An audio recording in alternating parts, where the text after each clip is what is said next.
Okay, just like with the W sounds, you'll notice there is no Y sound in Gregg Shorthand.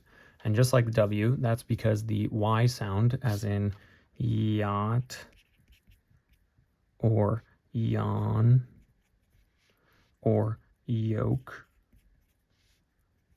or youth, can be expressed using a combination of different vowel sounds that we've already learned. So again, if we take the word yacht and we pronounce it phonetically, we get e, a, t, yacht, yacht. And that becomes clear when you pronounce the Y sound really slowly.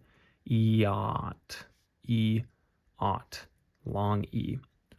And so to express that in Gregg, all we need to do is just combine those sounds. So we have the E loop, E, the O hook, ah, and then the T.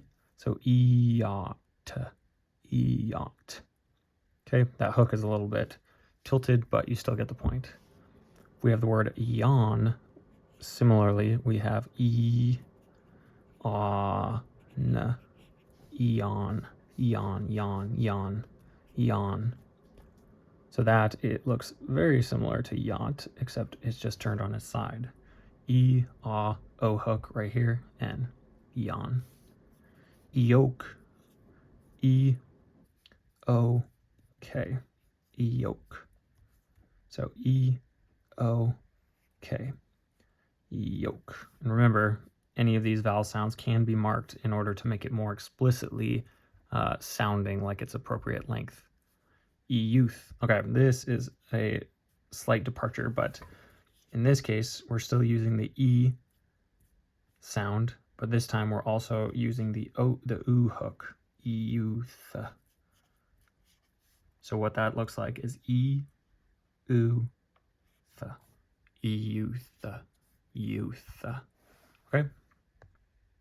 Okay, so we just learned that the Y sound can basically be represented as an E loop,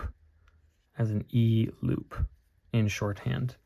But there are some cases where there's a almost like a double E sound. So in ye or ye, such as yet and year. So in that case, you can't just combine the E loops together, or I guess you can.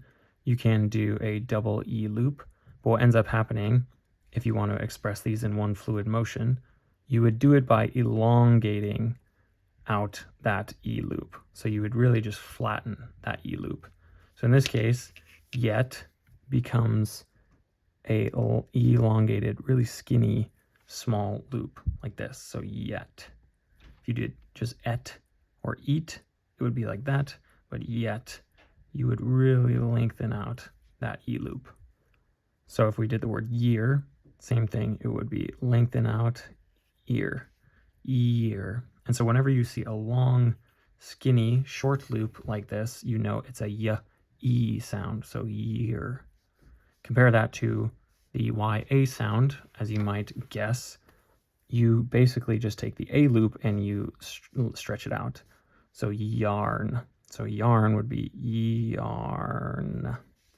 Yarn, using the implied R concept we learned earlier. Yarn. Yard would be yard. Yard. I need to lengthen that out. Okay, so YE sounds are a long skinny loop. YA sounds can be expressed using a big long skinny loop.